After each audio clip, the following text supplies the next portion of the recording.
Today we are making another quick quilt that you can finish within a day. And if you are familiar with the slice and dice quilt blocks, here is a new version that I am calling Bohemian Peaks. I am going to be creating a cute mountain peak or basically a triangle quilt block for you today using only a layer cake, which is a 10-inch square, and at the very end we will be adding borders. So with that all said, let's go ahead and get started. With all of the layer cake squares, we are going to take a ruler and on the 60-degree line on the ruler, place the 60-degree line on the bottom right corner of your layer cake and cut with your rotary cutter. Next, there are two ways of doing the final cut, which the first method is take that same ruler and rotate the ruler around and line up the 60-degree line on the cut edge that you just made and slide it down until that ruler hits the bottom left corner of the fabric. You will be forming basically a 60-degree triangle, so go ahead and cut with your rotary cutter, and you will be cutting off a shape that is a little weird and wonky looking, but that's okay. Now, if that was a little bit funky or tricky, you can repeat that last step until you get to the same position again, but instead use a 60-degree triangle ruler that will measure up to an 8.5-inch triangle. Now, I am using Krista Moser's larger 60-degree triangle ruler, and I'm lining up that 8.5-inch line at the bottom of the layer cake, and I'm going to make that last and final cut. But what is really nice about this ruler is that you can also easily cut off the dog ears at the top point, which will make it much easier when we piece it together in the next step. But whichever method you prefer, go ahead and repeat all of those steps to every single layer cake square that you have.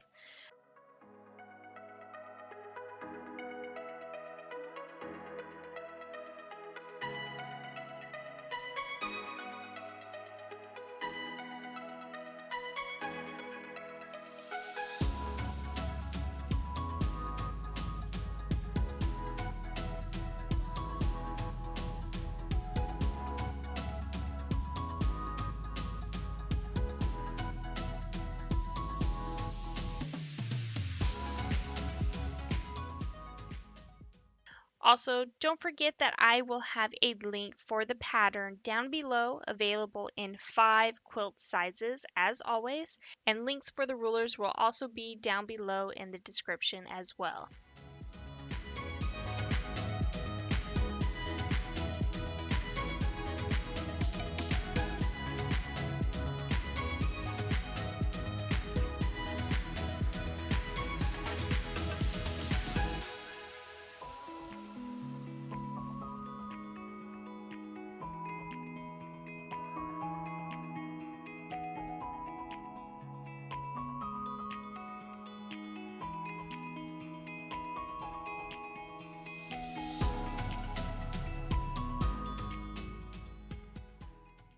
Once all of your layer cakes are sliced and diced up, you will be rotating your fabrics around and piecing everything all back together.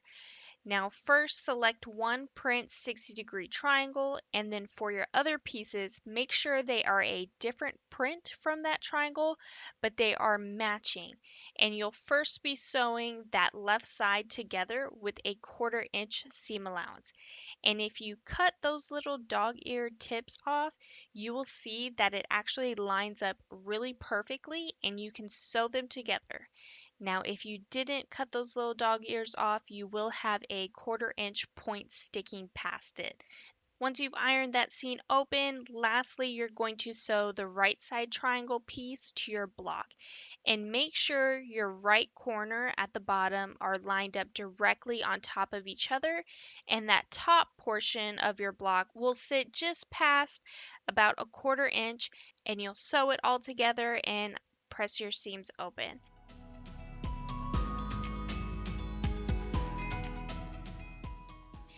Now, you could, if you are in a really, really big hurry for like a last minute gift, just go ahead and sew your blocks together. But technically, these blocks are a little bit wonky. So I highly recommend that you take your ruler and trim them down to a 9-inch square. And to do that, make sure your right and left corners are on the seam and your top triangle point should lay right on a 4.5-inch line. Now, you actually will not be trimming much off, but it will help you since we will be adding borders eventually to the quilt. Now, I am going to trim a couple blocks just to show you that they all are a little bit slightly different.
But once all of your blocks are trimmed, it is time to lay your quilt out.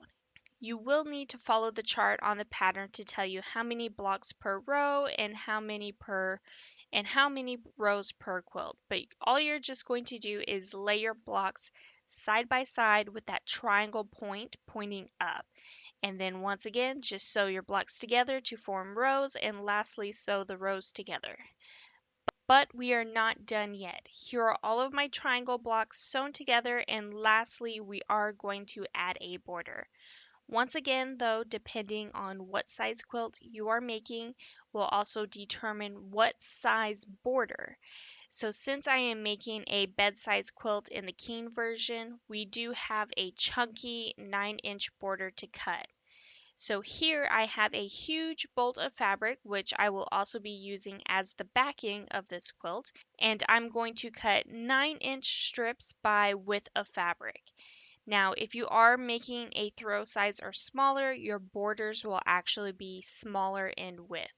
But once again, this is all written within the pattern. But once I cut some of the strips out, I'm going to cut the salvages off and piece them together to create one really long strip. Then using a fabric long measuring tape, I'm going to measure my actual quilt top's right and left sides first.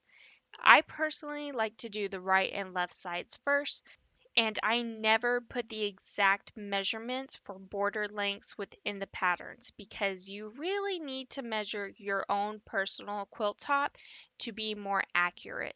Whatever that length is, you are going to then take it and use that same fabric measuring tape and measure the length of your border fabric strip and make a cut. Then I will take that border piece and in this case sew it to the right side of my quilt top first.